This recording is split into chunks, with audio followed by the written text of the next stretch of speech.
Delta seven நண்பர்கள் அனைவருக்கும் வணக்கம். இந்த பதிவில் பார்க்க போற படம் பாபா பா.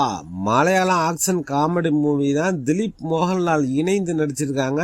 இந்த படத்தோட கதையை பத்தி பார்த்தோம்னா, முதல்வர் பைஜு சந்தோஷ் அவர் பதவியேற்று முதலமைச்சர் நாற்காலியில் அமர்வதற்கு முன்பாகவே அவர் கலந்து கொள்ளும் பொதுக்கூட்டத்தில் வைத்து சாமர்த்தியமாக கடத்துகிறாரு திலீப். உடல் நல குறைவால் மருத்துவமனையில் அனுமதிக்கப்பட்டிருக்கும் கேரள முதல்வர் பைஜு சந்தோஷ் தொண்டர்கள் முன் தோன்றி நலமா இருப்பதாகவும் மாநாட்டில் கலந்து கொள்வதாகவும் அறிவிக்கிறாரு. அதற்காக பலத்த பாதுகாப்பு ஏற்பாடுகளை கமிஷனரும் அசிஸ்டன்ட் கமிஷனரும் செய்கின்றனர். அங்கு தொண்டனாக வரும் திலீப் சிலருடன் பழகி பேசி முதல்வரை கடத்தி செல்கிறார். இதனால் மொத்த மாநிலமும் பரபரப்பாகுது. முதல்வரை கடத்தின திலீப் சரண்யா பொன்வண்ணன் உதவியுடன் தமிழக கேரள எல்லைக்குள் யாருக்கும் தெரியாமல் அவரை அடைச்சி வைக்கிறாரு. முதல்வரின் மகனான வினித் சீனிவாசன் தனது தந்தையை கண்டுபிடிக்க போலீஸ் அதிகாரி சாண்டியின் உதவியுடன் களத்தில் இறங்குறாரு. ஒரு கட்டத்தில் சாண்டியும் திலீப்பின் ஆள் என தெரிய வருகிறது. முதியவர்கள் இருக்கும் வித்தியாசமான இடத்திற்கு முதல்வரை கொண்டு செல்லும் திலீப் கேசட் ஒன்றை முதல்வர் மகனுக்கு அனுப்பி சவால் விடுறாரு. கடத்தப்பட்ட முதல்வர் பயமே இல்லாம ஜாலியா இருக்கும் திலீப்புக்கு சவால் விடுறாரு. அதாவது, நான் தப்பி செல்ல வேண்டிய அவசியமே இல்லை, நீ எப்படி என்னை கடத்திட்டு வந்தியோ அப்படியே கொண்டு சென்று விடும்படி செய்வேன் என சவால் விடுறாரு முதல்வர். திலீப் யாரு, அவர் ஏன் முதல்வரை கடத்த வேண்டும், அதன் பின்னர் என்ன ஆனது என்பதை மீதி கதை. நடிகையின் வழக்கு தொடர்பான சர்ச்சையில் இருந்து வெளியே வந்த பின் திலீப் நடிப்பில் வெளியாகியுள்ள படம் இதே.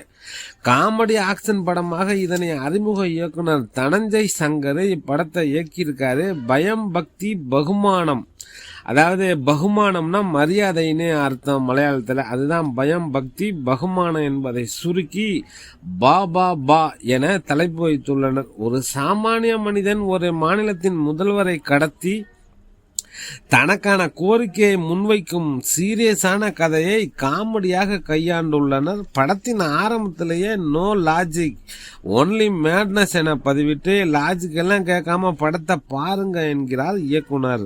காமெடி ஆக்ஷனாக விறுவிறுப்பாக நகரும் திரைக்கதை இரண்டாம் பாதியில் கொஞ்சம் டல்லடிக்க தான் செய்யுது. ஆனாலும் மோகன்லாலோட என்ட்ரிக்கு பிறகு கலகலப்பா படம் செல்கிறது.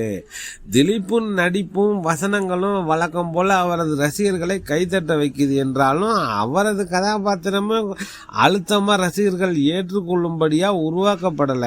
காரணம், கதையும் அந்த அளவுக்கு படு வீக்காதான் இருக்கு. முதலமைச்சரை ரொம்ப சாதாரணமா கடத்துவது, அவரை மறைச்சு வைப்பது ஆகியவற்றை விட அவரை கடத்தியதற்கான காரணத்தை சொல்லும் போது அது ரொம்ப மொக்கையா சொதப்பலா இருக்கு. திலீப் தன் பங்குக்கு ஆட்டம் பாட்டம் சண்டை என அசத்துகிறாரு. கில்லி பாலா என்கிற கதாபாத்திரத்துல தீவிர விஜய் ரசிகராக நடிச்சிருக்காரு மோகன்லால். சிறப்பு தோற்றத்தில் வந்தாலும் கொஞ்சம் அதிகப்படியான நேரம் எடுத்துக்கொண்டு சில காட்சிகளிலும் ஒரு பாடல் காட்சியிலும் தோன்றி ரசிகர்களை சந்தோஷப்படுத்துறாரு. குறிப்பா மோகன்லாலின் இளமை தோற்றம் ரசிகர்களை ஆச்சரியப்படுத்தும். திலீப்பும் மோகன்லாலும் இணைந்து நாட்டு பாடல் ஸ்டைலில் ஆடும் அந்த அழிஞ்சாட்டம் டான்ஸ் நிச்சயம் ரசிகர்களுக்கு செம ட்ரீட் தான்.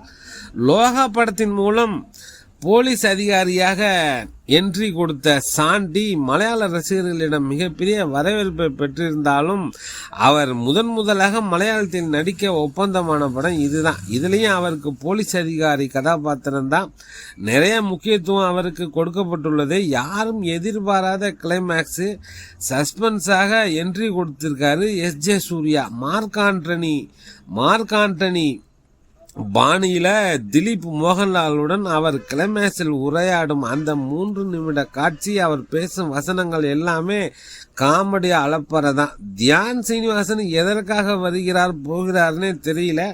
படத்தில் அவருக்கு கொடுத்த பில்டப்பும் வீண் தான். முதலமைச்சராக வித்தியாசமான கெட்டப்ல பைஜு சந்தோஷ்.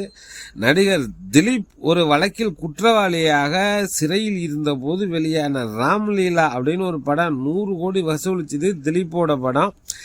100 கோடி வசூலிச்சு வெற்றி வாகை சூடியதே அப்ப அவர் ஜெயிலில் இருந்தாரு. அந்த வழக்கில் இருந்து நிரபராதி என விடுவிக்கப்பட்டுள்ள திலீப் இந்த பாபா திரைப்படம் எந்த பரிசையும் கொடுக்க போறதில்லை என்பது ஏமாற்றம் தான். ஏன்னா அந்த அளவுக்கு படம் ஒரு சுமாரான தான் இருக்கு. ஒன் டைம் வாட்சிங் தான். பார்க்கணும்னு நினைக்கிறவங்க பாருங்க. டெல்டா 7 நண்பர்களுக்கு நன்றிகள் பல.